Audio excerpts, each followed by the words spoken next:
नवम कक्षा के छात्र छात्राओं को मेरा प्रणाम। एनसीईआरटी की नई बुक सेमुसी नवम कक्षायां संस्कृत नवम कक्षाया संस्कृत विषयम द्वितीय पाठ के प्रश्नोत्तर आज हम आपको समझाने जा रहे हैं। मैं आपका संस्कृत शिक्षक राजेंद्र सिंह सेंधु, ऑक्सफोर्ड मालवा एकेडमी हाटिप्लिया। ये द्वितीय पाठ है स्वर्णकाह का, इसकी अभ्यास प्रश्नवाली जो मैं आपको बता रहा हूँ। पहला प्रश्न है, एक पदेन उत्तरम लिखत। एक पदेन उत्तरम लिखत माता काम आदिशत। तो उत्तरम जो उत्तरम शब्द लिखा हुआ है यहाँ पर, इसी उत्तरम शब्द को यहाँ पर लिखना है उत्तरम, और आगे लिखना है पुत्रिम। फिर अगला है, ये पेंसिल से लिख दिया था, इसको ध्यान में देना, आपको इस पेन वाले को ध्यान में देना है। स्वर्ण का काम कान अखदात।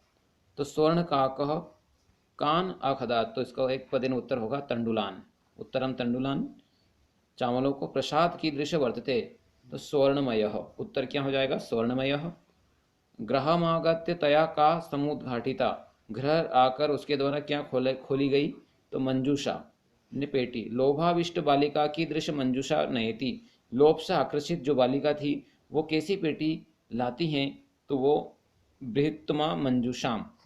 इस प्रकार जो प्रश्न क्रमांक 1 का पहला प्रश्न खत्म हो गया। अब दूसरा प्रश्न मैं आपको बता रहा हूँ। अधोलिखितानां प्रश्नानां उत्तराणि संस्कृत भाषायां लिखत।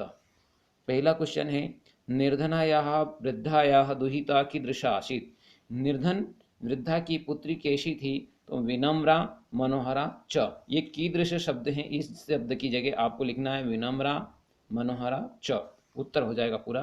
इसी प्रकार ख, बालिकाया पूर्व कीदृश काक न दृष्ट आसीत्। बालिका ने पहले कैसा कौवा नहीं देखा था, तो कीदृश काक शब्द जो है ये अंडरलाइन है, इस शब्द वाले को हटाना, उसकी जगह लिखना है स्वर्ण काक, बाकी उत्तर बन जाएगा। ग, निर्धनाया दुहिता मंजूषायाम कानि अपश्यत। तो कानि की जगह आपको लिखना है महारहारिणी हिरकाणी। ये अमूल्य मतलब बहुमूल्य हीरे, तो ये बहुमूल्य हीरे जो महारहाणी हिरकाणी, ये आपको कानि की जगह लिखना है। फिर बालिका किम दृष्टवा आश्चर्यचकित जाता। बालिका किम, तो इस किम की जगह आपको लिखना है स्वर्णमय प्रसादो, द पे ओ की मात्रा है, प्रसादो। इस प्रकार पूरा उत्तर बन जाएगा। गर्विता बालिका कीदृश सोपानयम अचयत कीदृश च प्राप्नोत। यहाँ पर दो क्वेश्चन है, दो प्रश्न है, लिखना आपको 1 नंबर और 2 नंबर। 1 नंबर पे आपको लिखना है स्वर्णमयम और 2 नंबर के स्थान पर लिखना है ताम्रमयम। ये नंबर नहीं लिखना है, सिर्फ स्वर्णमयम ताम्रमयम। उत्तर बन जाएगा गर्विता बालिका स्वर्णमयम सोपानयम अयाचत ताम्रमयम च प्राप्नोत। यानी गर्वित घमंडी बालिका ने सोने की मांगी सीढ़ी और उसे तांबे की प्राप्त हुई। इसी प्रकार प्रश्न क्रमांक 2, अधोलिखितानां शब्दानां विलोम पाठात विलोम पदम पाठात चित्वा लिखत। इन्हें नीचे लिखे शब्दों को के विलोम शब्द पाठ से चुनकर लिखना है। यहाँ पर मैंने लिख दिए हैं पश्चात, तो इसका पश्चात है बाद में, पूरा है पहले। हसी तुम ने हंसने के लिए, रोधी तुमने रोने के लिए। अध है नीचे, ऊपरी है ऊपर। श्वेत है सफेद, कृष्ण है काला। सूर्यास्त है सूर्य का अस्त होना, सूर्योदय है सूर्य का उदय होना। सुप्त है सोते हुए, जागृत है जागते हुए। इसी प्रश्न क्रमांक 2 का ख वाला, संधि कुरुतस जोड़ना है। निधन औषध न्यौषध, यहाँ पर यण स्वर संधि है। सूर्यधन उदय सूर्योदय, यहाँ पर गुण स्वर संधि है। वृक्षस्य धन ऊपरी वृक्षोपरी, यहाँ पर भी गुण स्वर संधि है। ही धन अकार्यत, तो ये हय्य कार्यत हो जाएगा, यहाँ पर भी यण स्वर संधि है। च धन एकाकिनी चाय काकिनी, ये वृद्धि स्वर संधि है। इति धन उक्त्वा इत्युक्त्वा, ये यण स्वर संधि है।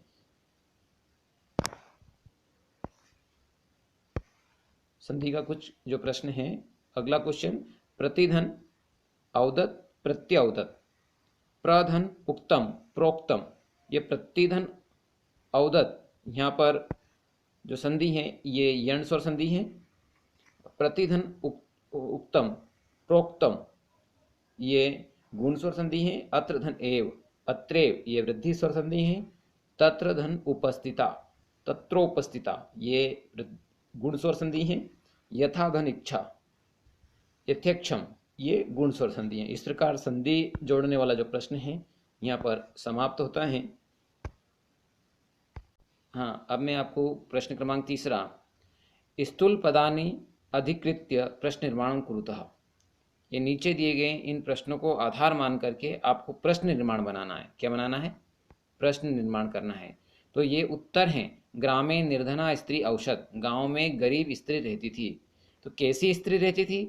तो ये निर्धना स्त्री जो गहरी लाइन में, मतलब गहरे अक्षर में है, काले गहरे अक्षर में, इनको हटाना है। इसकी जगह लिखना है कीदृशा, कीदृशा, और बाद में आपको लिखना है प्रश्नवाचक चिन्ह लगाना है।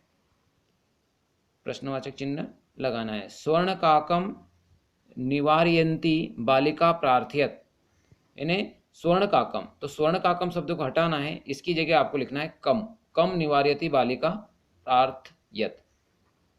सूर्यात पूर्वमेव बालिका तत्रोपस्थिता, तो सूर्योदयात, इस सूर्योदयात को हटाना है। इसकी जगह लिखना है कस्मात। फिर और प्रश्नवाचक चिन्ह लगाना है। बालिका निर्धन मातु दुहिता आशित, तो निर्धन मातु को हटाना है, मतलब निर्धन मातु है निर्धन माता की, इसकी जगह लिखना है कस्या, और फिर प्रश्नवाचक चिन्ह लगा देना है। पूरा वाक्य वैसा वैसे लिखना है। लुब्धा वृद्धा स्वर्ण काकस्य रहस्यम अभिज्ञातवती, तो स्वर्ण काकस्य को हटाना है। इसकी जगह लिखना है कस्य, और बाकी प्रश्नवाचक चिन्ह लगाना है। तो इसी प्रकार आपके ये सारे प्रश्न, उसके नीचे लिखना है प्रश्न निर्माण। अब उसमें हो जाएगा, प्रश्न निर्माण में हो जाएगा ग्रामे कीदृशा स्त्री औषध और प्रश्नवाचक चिन्ह। फिर स्वर, ये यहाँ पर लिख जाए, हो जाएगा कम निवार्यति बालिका प्रार्थयत, प्रश्नवाचक चिन्ह। अगला हो जाएगा कस्मात् पूर्वमेव बालिका तत्रोपस्थिता, प्रश्नवाचक चिन्ह। बालिका कस्या दुहिता आसीत्, प्रश्नवाचक चिन्ह। लुब्धा वृद्धा कस्य रहस्यम अभिज्ञातवती, और प्रश्नवाचक चिन्ह। इस प्रकार ये प्रश्न आपका पूरा हो जाता है यहाँ पर। अगला क्वेश्चन, अगला जो प्रश्न है प्रश्न क्रमांक 4, इसको समझते हैं। प्रकृति प्रत्यय संयोग कुरुतः, प्रकृति प्रत्यय को जोड़ना है। पाठा चित्वा व लिखता, पाठ से चुनकर या फिर अपने अनुसार। विधन लोक, ये री की मात्रा नहीं है यहाँ पर, वैसे हलंत हैं अपन। विधन लोक धन ल्यप, तो विलोक्य हो जाएगा इसका देख करके। निधन छिप धन ल्यप, निक्षेप्य, रख कर, थाली में रखकर, जो होता है ना तंडुला, निक्षेप्य रख कर। आधन गम धन ल्यप, आगम्य, आगम्य ने आ करके। दृश धन कत्वा, दृष्टवा देख करके। शी धन कत्वा, शयित्वा सोकर, सोकर मतलब जब कोई सो जाता है निंद्रावस्था में, तो सोकर जब उठता है तो सोकर बोलते हैं उसको, सोकर। लघुधन तमम, लघुत्वम यानी छोटा। अगला प्रश्न, प्रश्न क्रमांक 5, प्रकृति प्रत्यय विभाकृतः। अब यहाँ पर क्या था, पहले वाले प्रश्न में जोड़ना था, अब दूसरे वाला जो प्रश्न है इसमें अलग अलग करना है। रोदितुम, तो रोदितुम में रोद धातु है, रोद, रोद ने रोना, तुमुन ने प्रत्यय है तुमुन, तो ये दोनों मिलकर जब बनते हैं तो रोदितुम, रोने के लिए, रोद धन तुमुन। दृष्टवा, दृश धन कत्वा, देखकर। विलोक्य, इसको भी अर्थ होता है देख करके, तो वी धन लोक धन ल्यप, इसमें ल्यप प्रत्यय है। निक्षिप्य, निधन छिप धन ल्यप, इसमें ल्यप प्रत्यय है। आगत्य, आधन गम धन ल्यप, आगम्य या आगत्य, इसमें आ उपसर्ग हैं, गम धातु हैं और ल्यप प्रत्यय हैं। सईत्वा, सी धन कत्वा हो जाएगा इसका, सी है सोना, सोकर। अगला इसी में है, एक और है लघुतम, तो लघुधन तमम हो जाएगा। अब इसी प्रकार प्रश्न क्रम, अगला जो प्रश्न है वो अलग है। अधोलिखितानि कथनानि कह का कम का च कथयति, इसका अर्थ होता है कि नीचे लिखे जो कथन है, ये जो कथन है ये किसने किससे कहा। पूर्वम प्रातराश क्रियताम, पहले नाश्ता किया था, तो ये किसने कहा था, जो स्वर्ण काक है, जो ये स्वर्ण काक है, उस स्वर्ण काक ने बालिका से कहा था। स्वर्ण काक ने किससे कहा था, बालिका से कहा था। अगला इसमें है सूर्य तपे तंडुलान खगेभ्य रक्ष, यानी सूर्य के प्रकाश में चावलों को पक्षी से रक्षा करो। तो ये माता ने बालिका को कहा था, तो माता बालिकाम, द्वितीय विभक्ति में शब्द हो जाएगा बालिकाम। तंडुलान माँ भक्षय, ये बालिका ने, तो बालिका स्वर्ण काकम, बालिका ने स्वर्ण काक से कहा था। अहम तुभ्यम तंडुलम मूल्यम दास्यामि, मैं तुमको चावल का मूल्य दूंगा। ये स्वर्ण काक ने इन बालिका से कहा था, बालिका को कहा था। अगला है भो नीच काकः, ये आश्चर्यचकित, ये विस्मय बोधक चिन्ह है। भो नीच काकः अहम आगता मह्यम तंडुल मूल्यम प्रक्षेत, यानी कि हे नीच काक, मैं आ गई हूं, मुझे मेरे चावल का मूल्य दो।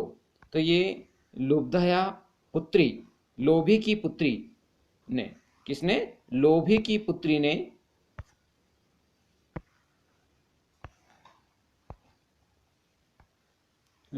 पुत्री ने स्वर्ण काक से कहा था।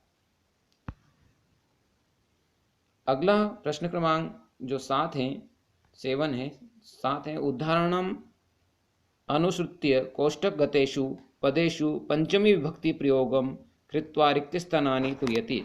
तो यहाँ पर उदाहरण अनुसार दिया है, मूषकः बिलाद बहि निर्गच्छति, ये जो बील शब्द हैं इसका बिलाद हो गया पंचमी विभक्ति में। इसी प्रकार हमको ग्राम, पर्वत, वृक्ष, सिंह, क्लेश, पाप, इन सभी शब्द के पंचमी विभक्ति में लिखना है। तो मैंने पहले लिखा है जनः ग्रामात बहि आगच्छति, लोग गांव से बाहर आते हैं। जनः ग्रामात बहिर आगच्छति। नद्य पर्वतात निसरन्ति, मतलब नदी पर्वत से निकलती हैं। वृक्षात पत्राणि पतन्ति, वृक्ष से पत्ते गिरते हैं। बालकः सिंहात बिभेति, बालक सिंह से डरता है। ईश्वर क्लेशात त्रायते, ईश्वर क्लेश से दूर होते हैं। प्रभु भक्तम पापात निवार्यति, प्रभु भक्त के पाप को दूर करते हैं। तो यहाँ पर क्या है, ग्राम का ग्रामात हो गया, पर्वत का पर्वतात हो गया, वृक्ष का वृक्षात हो गया, सिंह का सिंहात हो गया, क्लेश का क्लेशात हो गया, पाप का पापात हो गया। इसी प्रकार ये जो पाठ हैं ये यहाँ पर समाप्त होता है। अगला पार्ट में आपको पुनः कल पढ़ाएंगे, जिसमें पार्ट 3 हम आपको पढ़ के समझाएंगे। धन्यवाद।